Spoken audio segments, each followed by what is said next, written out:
now that we understand it a little bit better, if there's any questions, you got to put them into the question box, because we don't have, hold it, Lori, just have a blank screen saying inner circle. Lori just has a blank screen having inner circle. So somebody come back and tell me again that you can see how sales works. That the screen now should read how sales works. Tell me if anybody can see that screen. How sales works. So here we go. How sales works, folks. This is a funny time of year, I think. We're going into Thanksgiving's over. We're going into Christmas. And we have excuses. We have New Year's coming up. This is kind of a funky time of year. We have other things in our mind. But I want to remind you that we still have 3 weeks in the month of December to get something done. And I just wanted to remind you again how sales actually works. And the way sales actually works is that we have to select the market. We have to select the market. We have to know who we're going after. You have to have a target. Now, it's so easy to let everything else get in the way, so our mind confuses our bodies, and we kind of just flash after the shiny bauble syndrome. We have to be disciplined and select the market. Who do we want to go after? Who do we want to introduce ourselves to? Who do we want to work hard for to get ourselves known, to get ourselves liked, and then to get ourselves respected and trusted? So this is how it works. It's not difficult. We choose our target. That's number one. Then they're not going to be nice to us just because we're nice people. We have to go find out what the snag is. Where can we help them? Where do they need help? And we have to approach that. We have to find a solution. Now, one solution, which is very obvious and very simple, is no one trusts anybody today. That's why I need help. I want help, but I don't trust anybody. So what you want to do is you want to make sure that you're trustworthy, that you're the person who knows what they're doing, who knows the industry, who knows the contacts, who knows how to follow up, who knows how to follow through, who knows when I tell you something, I'm going to do it. You can trust me. Now, saying that is one thing, but you have to prove it, and you prove it daily. So you select the market, then you say, okay, what do people want? What do they want that I can help them fix? A dentist, I want the pain to go away if I have a toothache. So I go to the dentist for the reason not to see her, not to get a free toothbrush, but to get the pain out of here. I don't want pain in my mouth. So you have to identify a problem. Why do people use professionals like yourself? And then we go out and we determine what the message is. We have a market, there's the problem, and here's my message. And once we define the message, then we deliver the message over and over and over again. Now, I got a call this week from somebody that I hate these calls. I hate these calls that I need money. I need money. This is my career. This is my business. I need money. So I'm going to do something. And they expect that something's going to happen overnight. And I'm reminded of a phrase I've used 1,000 times. Casey Stengel, it's a quote. If my pitcher would pitch at the beginning of the game the same way he pitches at the end, you wouldn't be losing in the first place. If you wait to the end of December, you're going to be in trouble. If you wait to the end of the quarter, you're going to be in trouble. If you're going to wait to the end of the year, now, today, at lunchtime, right now, write that thank you note. Pick up the phone, call somebody, write the sales letter. Now, today. Because if the longer we wait, and we all know this, time catches up. Time's flying, folks. It's already December. Time's flying. We have to deliver our message over and over and over again, because remember, when you're out of sight, you're out of mind. When you're not in front of me, I'm not thinking about you until you tell me to think about you. Now, if you come into my site and waste my time, I don't want you to come into my site. But if you come into my world and you bring something of value to the world, then I want you in my world. So we want to select a market, a target. Then we want to identify a problem. Then we want to determine what it is I'm doing. What am I doing? What am I bringing to this party? And now I'm going to deliver it through seminars, through workshops, through webinars, through sales, through emails, through text messages, through networking clubs.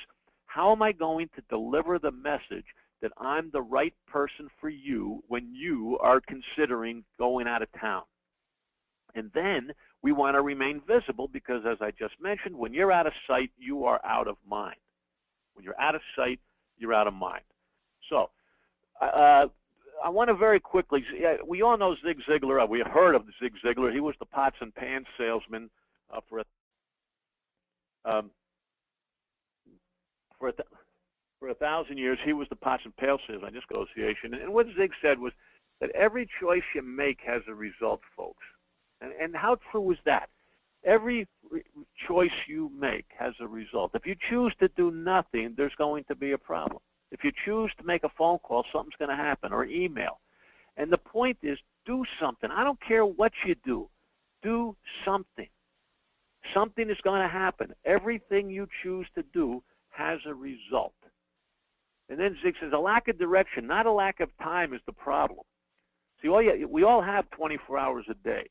It's when we don't sit down and say, what are we going to accomplish? Who do I want to meet? What do I have to do to meet that person? Once you decide, once you make a David in your mind that I'm going to make this business a success, I'm going to make it happen.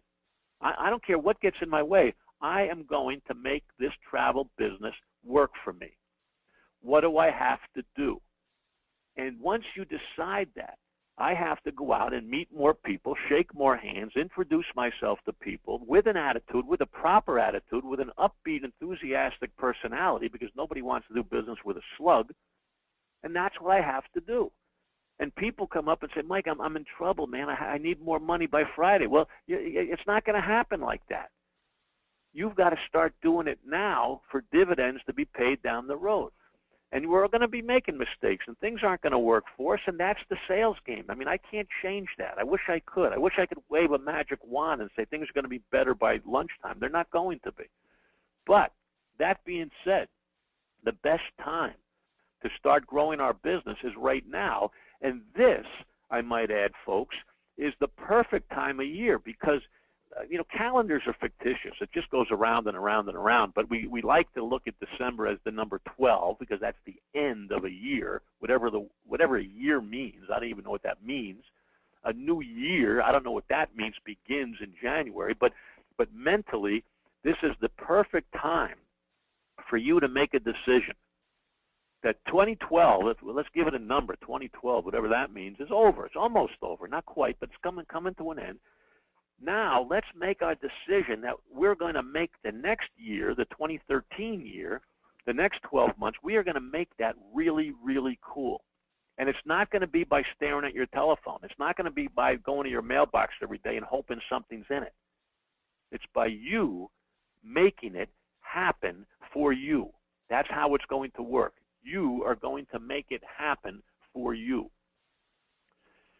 Now, your business is never good or bad. Your business is either good or bad between your own ears. I mean, you're in the best industry in the whole world. Don't ever, you can feel bad if you want to, but get over it. You are in the best industry there is. You're in the travel industry. Everybody loves what you do. Everybody does what you do. You can help them make their life easier because you're smart. You can help them save money because you know the ins and outs of the game. You are in the driver's seat. Now, as soon as you realize that, as soon as you believe that, as soon as you come to grips with that, your life is going to become really, really cool. I was watching a CSI show last night, and let's see, CSI was one of the NCIS, I guess it was, when the woman in the lab she said she was the one who's kind of the goth person, dressed as kind of gothic. She just smiled and sat back and said, I love my job. I love my job. Well, it's apparent that she loves her job, and it's fun to watch people who love their job, and you love your job. You just forget about it sometimes. You're in the best business there is. It's all between your ears. People don't buy for, these are quotes from Zig Ziglar, by the way. People don't buy for logical reasons. They buy for emotional reasons. It's not, they don't want to spend $10,000 on a vacation because I don't want to spend $10,000. That's logical. I want to go on a river cruise down the Danube and see Budapest at night. That's what I want to do. So remember, people buy for their emotional reasons, not for their logical reasons. Another quote from Zig. And our goal, once you decide in the coming year that you're going to be successful, that you're going to double your business or raise it by 20% or 30%, or you're going to go get the XYZ account, once you set that goal in your mind, you know, you're on your way. I don't know if the word's halfway. Ziegler says halfway, but once you decide, I'm going to go meet this person, I mean, it's almost half done. I mean, you're on your way. So in the next 3 weeks, let's sit back, grab a cup of coffee, find some quiet time, and decide what our goals are. What do we want to accomplish in this coming year? Because once you decide that, then we can go make it happen. And then we have to see it. Don't just give yourself lip service. Don't just, you know, that's what January 1 New Year resolutions are. You know, they're just lip service. You really don't believe it. You really don't believe you're going to lose 40 pounds. But if I'm going to lose, damn it, 40 pounds next year, you'll do it.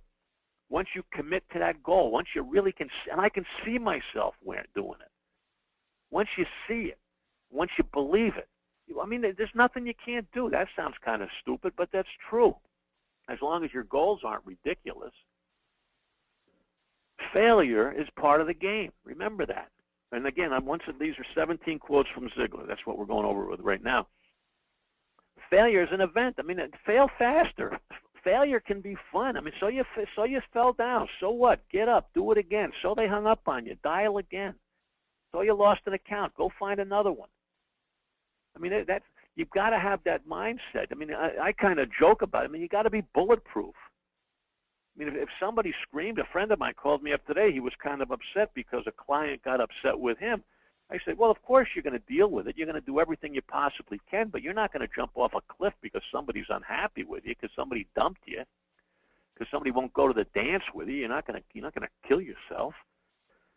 Sales is a tough game, folks, but you're tough people. You know how the game is played. When people get funky, it's because they forget how the game is played. Once you know it's a tough game, once you know that people are busy, once you know that people are going to say, well, I don't like the word, but reject you, maybe it's the right word. Once they say that, and once they do that, once you know that, you're going to move on. I've often thought of a professional football player who reads the paper on Sundays, and I mean on Monday morning, and the writer of the paper says, boy, does he stink. I mean, does he jump off a bridge? No, he doesn't. I mean, so the guy doesn't like me. That's all right. I'm moving on. You have to be bulletproof in this game, because you're not here to hurt me. You're here to help me. And as long as you're out there to help people, don't apologize to anybody. If you don't want my help, that's fine. That's okay. You're entitled to that. But I'm not here to hurt you. I'm here to help you. If you want my help, then let's talk.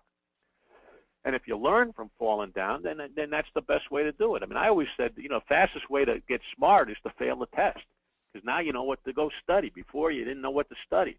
Once you fail the test, you know exactly what to study. Once you screw up an account, you know exactly how to fix it. So, I mean, failure, to me, is part of the game, and not to be put off. Which reminds me of another. I just finished a video for a client today about using the telephone, and the telephone is nothing more than a slot machine. I mean, it's a slot machine on your desk. Now, you'll go to Vegas and you'll pump money into a slot machine because it doesn't talk back to you. So you'll throw money away, pull a handle, and hope something good happens in Vegas because nobody talks back to you. But the fact that you hear a voice coming through that slot machine via the telephone, then you don't do it because you're scared of the voice. Not that it's going to hurt you, but you're scared of the voice. And the telephone is a slot machine. You hit 7 digits, which instead of pulling a handle, and you wait for something to happen. And just like a slot machine, most of the time it doesn't happen. But in a slot machine, you do it again. In a telephone, you leave the office. The more times you dial, folks, the more money you're going to make. Now, you're not doing it because it talks back to you. You would do it in Vegas. If I gave you $100 to go play a slot machine in Vegas, you wouldn't hesitate. You wouldn't hesitate to go play the slot machine if I gave you $100. But if I gave you 2 hours to go play the telephone, you won't do it. And the payoff on the telephone is a lot bigger than the payoff on the slot machine. But in any event, that's I don't know how I got off on that tangent. Let's go to the next slide. If you aim at nothing, you'll hit it every time. I mean, that was That was an old Wayne Gretzky comment. He said, "You miss 100% of the shots you don't take." A fella called me up the other day, and moaning that his business wasn't as good as he wanted it to be. So I said, "How many emails did you send out today? I mean, you want to introduce yourself to the world? What'd you do today? Tell me what you did today." And he said, "I sent a couple of emails." I said, "Well, what's the definition of a couple?" And he said, "2." And I said, "Well, don't talk to me. You don't really want it. If you two, you're in this business. The answer is 202. How many phone calls did you make?" "Well, I made one before lunch." "What's one? That doesn't do it. 50 phone calls does it." I mean, you're in this game to introduce yourself to more people. And if you're only doing it once a day, then to me, that's a hobby. I mean, that's like aiming at nothing, and you're hitting it. You've got to get into the game. You got to roll up your sleeves. If you don't see yourself as a successful person, then it's not going to happen. I mean, you got to be the best in the business. You have to think that you are, and you don't want to be, stupid about it, but there's 40,000 people in this world doing what you do. 40, there's probably 200,000, but let's pick 40,000 as a number. There's 40,000 people doing what you do. Are you the best? Are you number one? How come?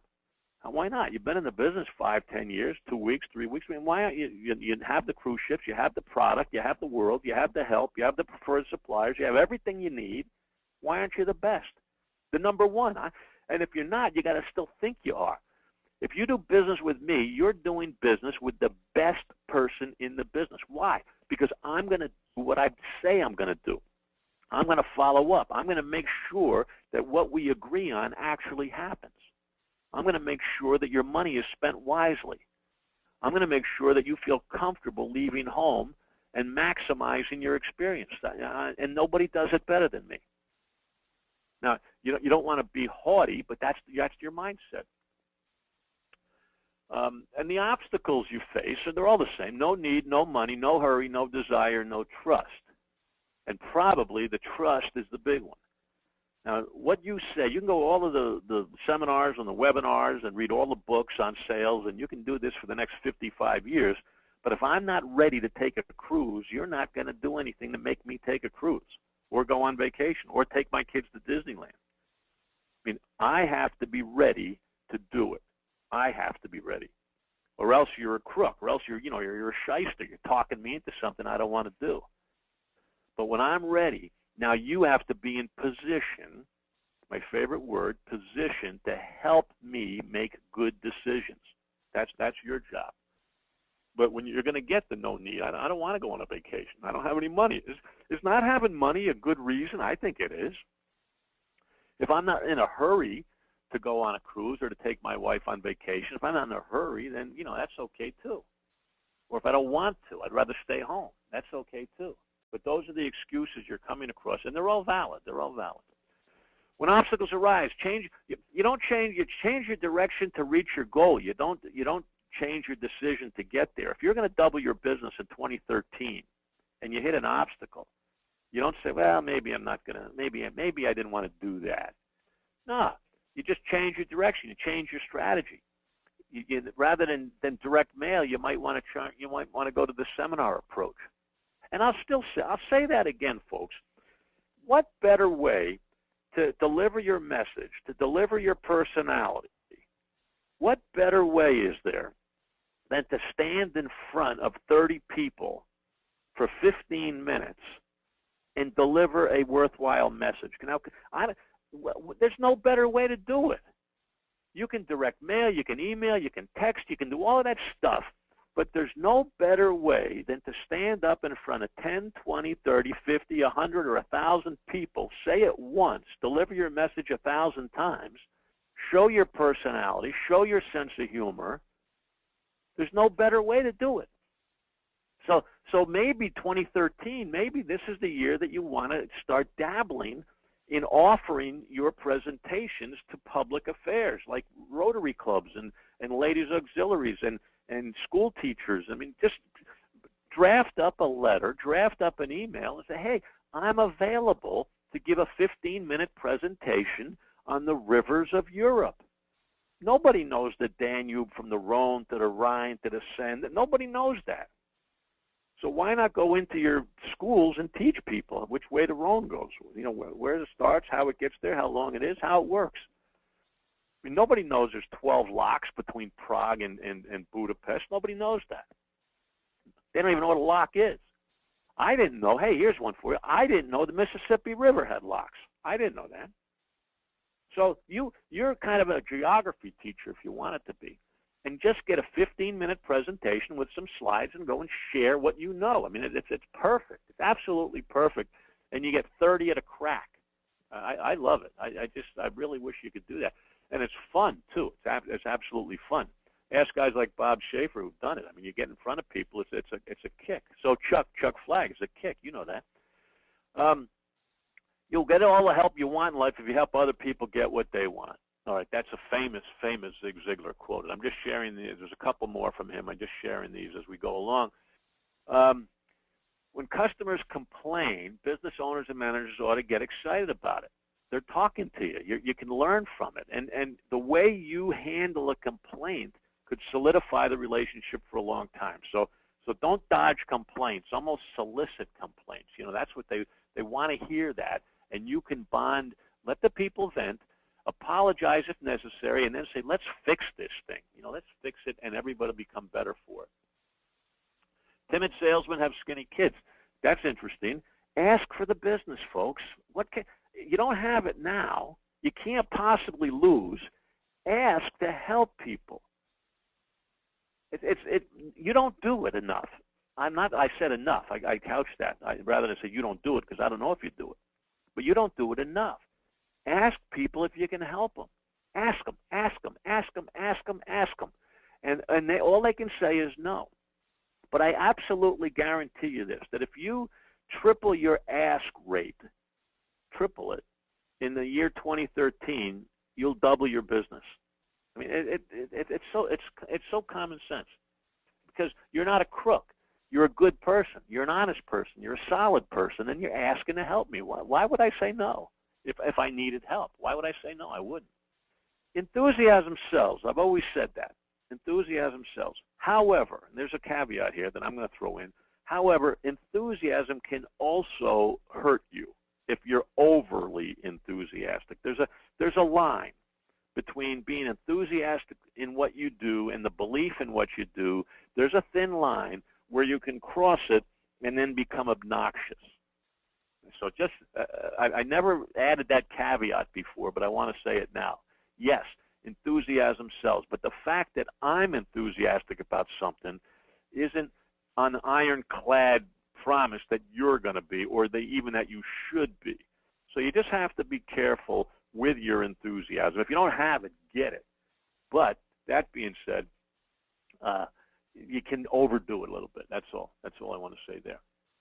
And this is a beauty. Stop selling and start helping. I mean, you can't sell me anything. I don't want to buy anything from you. But I want help when I go on a mission, when I go out of town, when I go into an area that I don't know about, and I don't know what a krona is, and I don't know what a different money is, and the evaluation. I feel I don't know how to make a phone call overseas. I mean, I need help. So help people, and don't sell them. Don't sell them. I think that's the key there. Okay, so this just came in today. I know Zig Ziglar passed away. Everybody knows who he is. Let's go back back to the screen. Are we seeing number 17, everybody? And the next slide, I just want to very quickly, I was out of town. I took a ride down the Amo Waterways, and I went from Prague, and then I took a bus down to Resenberg, had some sausage. Bob Schaefer will be happy to know, and Chuck will be happy to know that I did have some sherry, of course, had some sausage in Resenberg. But look at the weather. It was the perfect cloudy week. I mean, I didn't see any sun for a week. I finally got down a river cruise. It was on my bucket list. And ladies and gentlemen, it was fantastic. It was cool. It was wonderful. It was superior. And look at the weather. I probably didn't even. They told me there was Alps out there when I went to Salzburg. I didn't see them. It was perfect. It was the perfect cloudy week. And I'm so enthusiastic about the river cruise concept. I went from Wielshofen on down over to Budapest, and on a riverboat for the first time. It was the coolest thing in the world. And if you, I'm telling you this, if you folks have somebody who's interested in taking a river cruise, and they think that you're selling it or hyping it, have them call me. I'll sell it for you. I mean, just give them my phone number, and I'll tell them everything they need to hear, that it is an absolutely wonderful, wonderful experience. I mean, how can it not be? Look at this. That's not Colonia, New Jersey you're looking at. I mean, you're going down a river looking at things like this that are just fantastic. And this one, this is how bad it gets. Look, I get excited about rooftops. How pathetic is that? I mean, I know that I'm in Disneyland. This is not where I come from. These streets and these cobblestones and things like that. And look at that. I mean, that's marvelous. You see these castles up on the rocks, and these are pictures that if you don't have, you need them to show people, because this was just extraordinary. And we were lucky to have it during the Christmas markets. We weren't sure if we hit it the wrong week, but in 90% of our stops, they had Christmas markets, and the lights were on, and it was just fantastic. And then we get down to Budapest, and that's the Parliament building. You go up and down the river and at night, and it was fantastic. It was marvelous. It was just absolutely marvelous. But let me tell you something here. As much as cool as this was, and the pictures and the markets and the sausage and the beer and the boat and the ship itself, as cool as it was, what made the difference was the employees at AMA Waterways. And if it was another company, I would evaluate them. But I'm telling you that my experience was the people on that ship. I mean, a Parliament building's a Parliament building. I mean, you can go look at that, and say, hey, that's nice, it's lit up, that's great. But that sightseeing, what makes an extraordinary vacation are the people. And these people, from the wine steward to the waiter to the cruise director to the cook to the captain of the ship, they were all there. And what's beautiful about river cruises, that you guys know this better than I do, they're all there. They're available. You go on a big cruise ship like the Allure or the Away, you don't see these guys. You don't know who they are. But you spend a week with these folks and get to know them, and your cabin attendant, and it was just marvelous. But why I'm telling you this? Because my vacation had much to do with AMA Waterways employees. True, fact. But you are a company. You are the company. You are the employee. You're the person that people are going to migrate to. So you have to be the person, the professional, always on, always there, always available, a resource for people to use, and that's what they're going to remember. You're the company. Out of 40,000 other options, you are the difference. You are the difference, just like the employees are the difference on this particular cruise I took. And I don't know if you could tell, I'm so excited about it. It was great. I can't wait to go back. Now, the downside, if there is such a thing, is number one, it's a long way away. I mean, you got to go a long way, and an airplane ticket. It's not for everybody. It's not for everybody, but it is for a lot of people, a lot of baby boomers, a lot of 50s, 40s, 50s, 60s, 70-year-olds, 80-year-olds, whatever it is. It's not for 20s in my mind. Maybe it is in your mind. That's okay.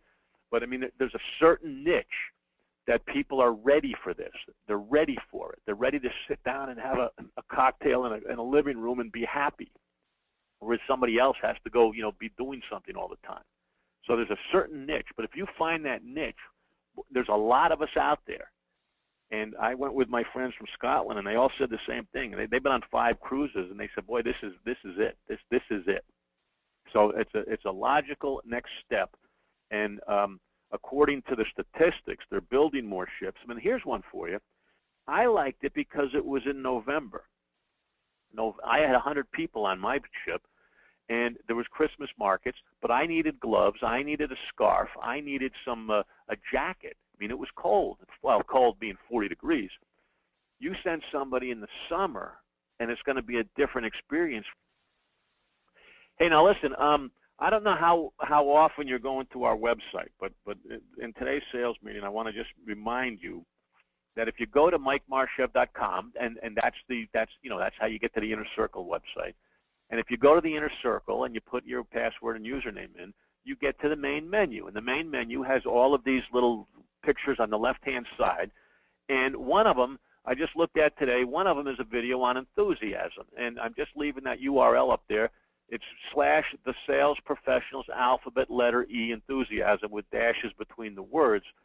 And I listened to it, and there's a lot. There's the alphabets up there, and there's audios up there. There's all kinds of stuff up there that will stimulate your thinking. Now, they're not going to pay the mortgage on your house. I understand that.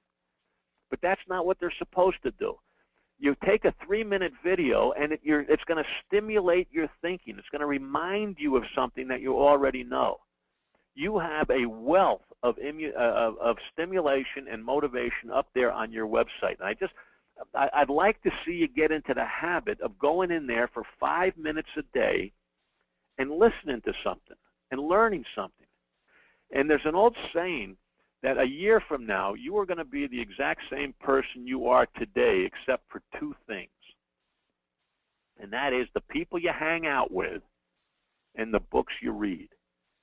Other than that, you're going to be the same old, unless the people you hang out with, if you're hanging out with interesting, upbeat, happening people, you're going to grow with them, and the books you read, and the stimulation you get from outside your own little world. And the website, along with a bunch of other things up on the internet, but I'm giving you this website. There's all kinds of stuff up there. So I hope you can find time in the new year to use it, because it's there. This is one little video, 4 minutes on enthusiasm, and I must say it's pretty good.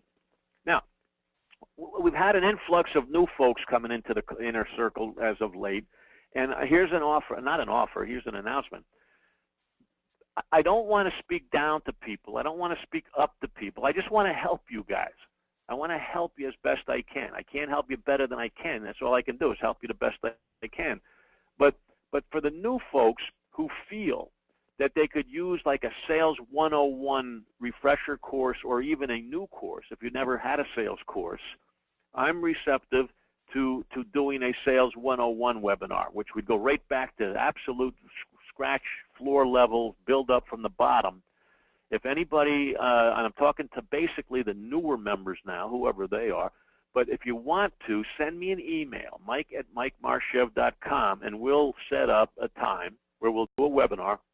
I'll use PowerPoint, so I'm not going to get into this stinky thing again.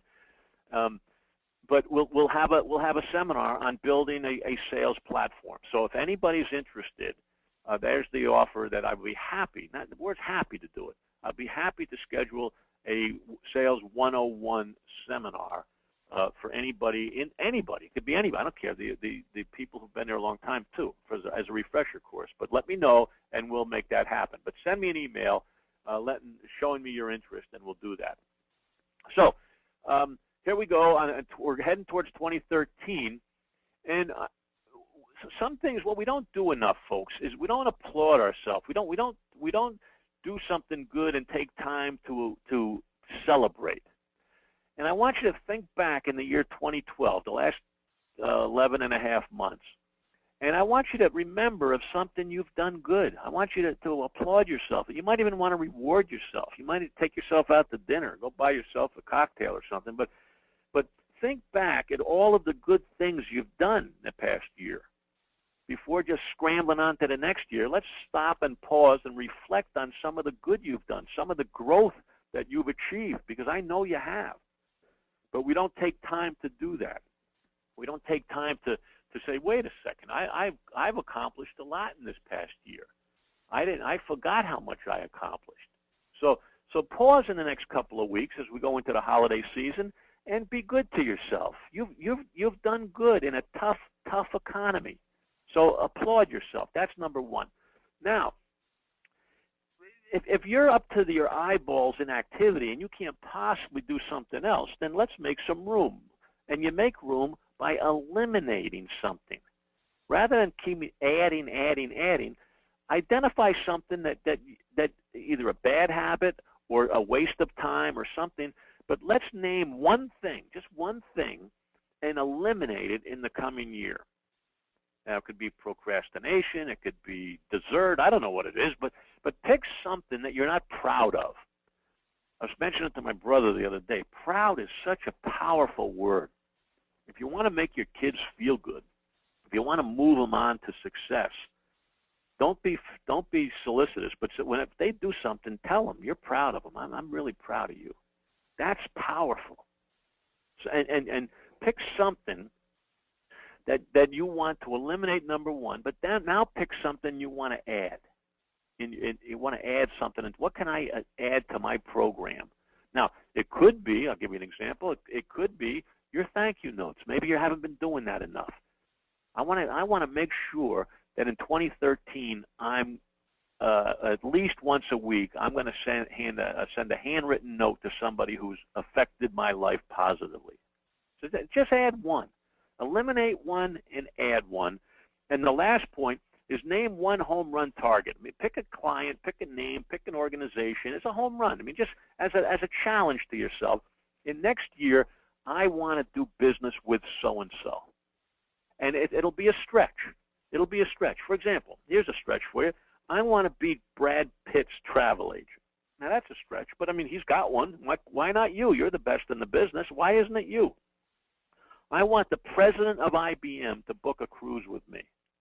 Well, there's one very good reason why he's not doing it now, or she. I don't know if it might be a she. I think it's a she. But there's one very good reason why she's not doing it now is because she doesn't know you. That's why. That's one reason why. So first of all, let's pick that as a stretch goal and say, okay, I'm going to get to know, not personally, but I'm going to introduce myself to the president of IBM. Yes, you can do it. Don't tell me you can't do it. Tell me you don't want to do it. Don't tell me you can't do anything, because you can. Tell me you choose not to. Tell me you don't want to pay the price to. Tell me you don't want to spend the money to. But don't tell me you can't, because you can once you decide that's what you want.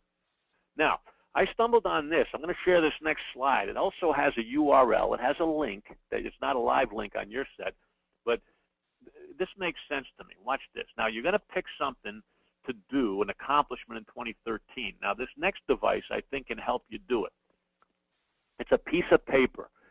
You can download it at that URL, MikeMarshev.com, ftp-files/chain.pdf. There it is in there. There it's for you. They're right there. And what it is, it's a single piece of paper. It's a calendar. It's all it is, a calendar. And this calendar, the way this works is you pick a goal. Let's say, for example, I am going to exercise at least 10 minutes every single day in the coming year. I am going to drink 1 glass of water every single day in the coming year.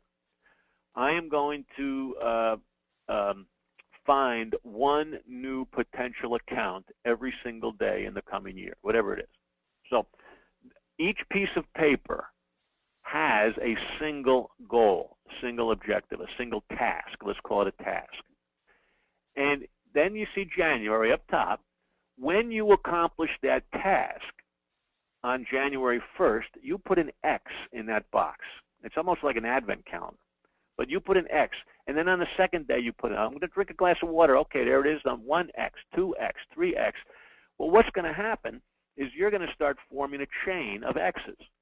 And just the fact that you don't want to break that chain is going to keep you going. So when you get to July, and every single day has been X'd, and you want to not do it on July 9th, it won't work. You'll do it. You'll have to, because you don't want to break the chain.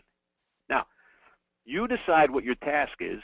You copy this piece of paper for every task and give it a shot.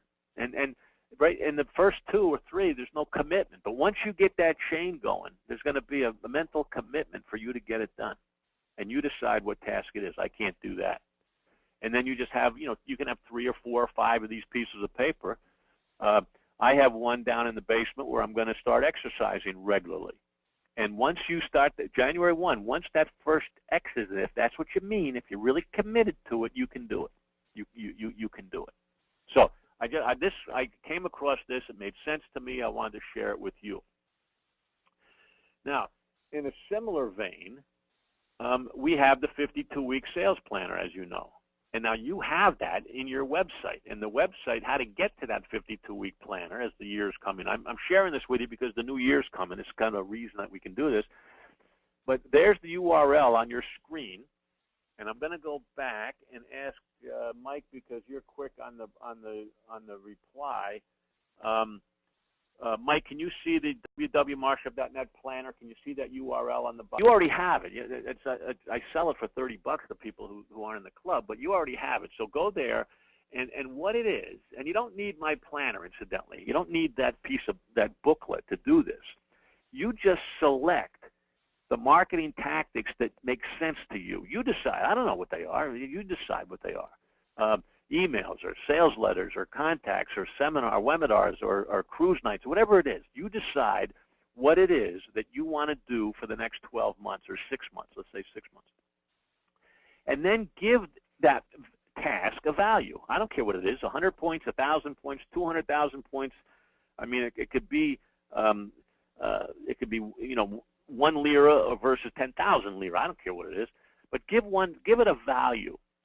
And then give it a frequency. Well, how often am I going to do this? Okay, for every thank you note I write, I'm going to give it 10 points. And I want to write 1 a week. Well, at the end of the year, I better have 520 points because I said 1 a week, that's 52. Each one has 10 points, so that's 520 points. And I better accumulate 520 points in the year 2013, or else I'm an idiot. You know, else I'm a moron. I'm cheating myself. I'm lying to myself. I really don't want to be successful. I mean, that's what you're telling yourself. And then keep score. Then keep score. So if you had an email for 10 points and a thank you note for 10 points and a phone call for 10 points, and you wanted to do it once a week, then that's 30 points a week. Then you better accomplish 30 points a week. That's all it is. And it's based on the point, what gets measured gets done. Now, I'm not telling you to do 10 a week, 1 a week, 7 a week. I'm not telling you that. You're telling me that. You tell me what's realistic in your world, in your life, and then commit to it. And you can use the chain piece of paper to help you because that's a measurement, or you can use the 52-week sales planner to help you measure it because that's a measurement. And what gets measured gets done. Now, if you're not serious, then I wouldn't think you'd be in the club. You wouldn't be on the inner circle. And the fact that you're in the inner circle is telling me that you're serious. And if you've noticed, I've raised the price. I don't want people who are not serious. I want serious people. I want people who are really into this and getting better at what they do for a living. So I'm going to raise you guys are grandfathered in on the lower rate. I'm raising it up. And the heck with them. If they don't want to join the club, that's okay with us. So let's see. I wanted to, somebody in the inner circle sent me a question. I won't mention the name, but sent me a message saying that they used some direct mail and they didn't get any response. Okay, they didn't get any response. And I wanted to just go over the concepts of direct mail. Number one, that you don't need 10,000 pieces of direct mail to find out if it works or not. Okay, you can find out by sending out a sampling. The problem in this case, I think, was the sampling was too small. Okay, there wasn't enough in it to really justify, to really get a handle on it. But that being said, what is not being responded to in a direct mail piece? The price could not be that the price could be too high and it's unrealistic. That could be, or the topic itself. Nobody wants to go to Antarctica in February, for example. I don't know, but I mean, it could be the carrot that you're dangling. Nobody's responding to that. So when you send a direct mail piece out, it could be a lousy letter, it could be a good letter, a lousy letter, it could be price, it could be timing, it could be all kind of things. But when the sampling is too small, you really can't get a handle on it. So the question from this fellow was, I sent out a small batch. Should I send out another batch to other people? And I suggested, well, before you do that, let's take a look at the letter, and I would send it back to the same group. Now, the reason I'd send it to the same group is because this was a cold call. They weren't ready for this letter. They didn't ask to get it. It was kind of a cold piece of mail. Remember, folks, it takes time to get known. It takes time to become established. It takes time to develop trust. It takes time, and it takes repetition. So rather than just go one here, one there, one there, one there, I would rather you send 7 to the one person, okay, because there's your repetition. And as we move on in our technology, it becomes more important for me to realize you're the real deal. You're just not a fly-by-night, because nobody trusts anybody today. Right? We've just developed a non-trust atmosphere. So you have to be visible over time. And in direct mail, that means additional mailings. Now, when you do send a mailing, to somebody, or it could be email as well, I want you to think, what is it I want to have happen? Well, what do I want from this mailing? If I send a mailing, do I want a check for a deposit for a cruise? Or, what is it I want? And I think that we have to slow down today, and we want to have people raise their hand. We want them to show interest in the subject matter.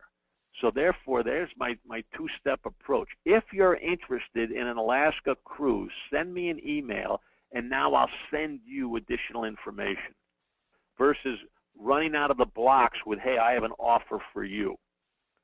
Now, the other message I want to share with you from a different client today was that he had a group cruise idea that didn't work. And I asked him, I said, whose idea was it? He says, it was mine. I want you to remember this, folks, on the line today. People will not jump on your idea as fast as they will jump on their own idea. In other words, selling you my dream is more difficult than me enforcing your dream. Okay, people are selfish that way. So if I say, I have a great idea, I love greyhound dogs, so let's have a cruise, and we'll have greyhound dog owners on the cruise. That's a great idea. Let's do it. Well, number one, it was my idea. And doing that too fast, jumping on your own idea too quickly, could be a little less than successful. So what I'm saying, and under the marketing umbrella, is to take the time, make the effort to go out and find out what the people want. Find out if there's a need. Find out if there's an interest. So in this particular case, back to the direct mail case, the numbers were so low, maybe it would have been an interesting exercise to pick up the telephone a couple of times rather than just send a unsolicited mail package. Maybe, I don't know. But when you're talking about marketing today, regardless of the topic, we don't know what's going to happen. You have to go find out. And that's when you do find out. I don't want you to find out to the tune of $50,000. I'd rather have you find out to the tune of a couple $100 if you're barking up the right tree. But we don't know. There's no tried and true package that's going to work. There's timing, there's weather, there's wars, there's all kinds of stuff. There's Dow Jones, there's economy. We don't know what's going to be hot today. But that being said, if you picked up the telephone 20 times, you'd be a lot smarter when you put the phone down at number 20 than you are guessing going in at number 1. That's my point, and I hope that's clear. To answer the person's question, I invite you to call me to discuss this further. You know who I'm talking to. I think that the group was a little too small to make a decision on 0 returns on such a small mailing. I think that's what I wanted to say. Okay, I have one more slide here. And remember, if we want a Sales 101 seminar, webinar, whatever it's called, let me know and we'll put that together. And I came across this little chart, which makes sense. I think you can see it. It's called Big Changes. And the black line on the chart, let's go to the grid first. The black line is the big change, making a big decision, and you can see that it jumps up, it accelerates on the idea, great idea, but then it kind of falls back down to number 2, as we get more realistic, and maybe it was too grandiose, and I mean, it's like I want to lose weight, so I go out and run 20 miles this afternoon. Okay, it doesn't work that way. And then you see it falls down to number 3, and then kind of you get a new energy, and it spikes up to 6, and it's like water finds its own level.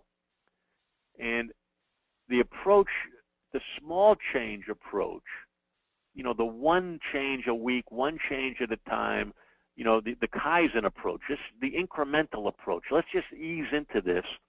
It gets our bodies stronger, our minds stronger, and you can see the orange curve going up to success a little bit faster. So I saw this chart, and it made all the sense in the world to me because, I endorse the Kaizen approach. And the small change has got to be believable. I can do it. Okay, it's doable. Every time I do something positive, it fuels my motivation, and it's easy to introduce into my program. So the small changes to me make sense as we go into this new year. And the big changes, they're just too much. The brain's not going to accept it. There's just too much culture shock too fast. So as we enter the new year, let's not fool ourselves. Let's just say, let's take it step by step on how we can increase our business one client at a time. Every single day is important to us. There's things to do. There's people to meet. There's people to thank. There's ideas to have. There's fun to be had. It's all working for us day by day by day by day. That being said, it is the Christmas season. It is the holiday season. It is the new year. If you need to recharge your batteries, if you need to sit back and reflect and think, sharpen your saw, if you will, go out and get a good sales book and read it. I mean, now's the time to do that. It's always good to be kind to yourself. Let's remember the accomplishments we've accomplished in the last 12 months because we are good people. We're honest people. We're not here to hurt anybody, and we have a big, big year ahead of us to go out and do some more good. So it's a great time of year. The chain piece of paper, I think, can help you if you buy into it. The 52 planner is already in your website. If anybody's having trouble getting into the website, let me know because it's there for you. There's some neat stuff.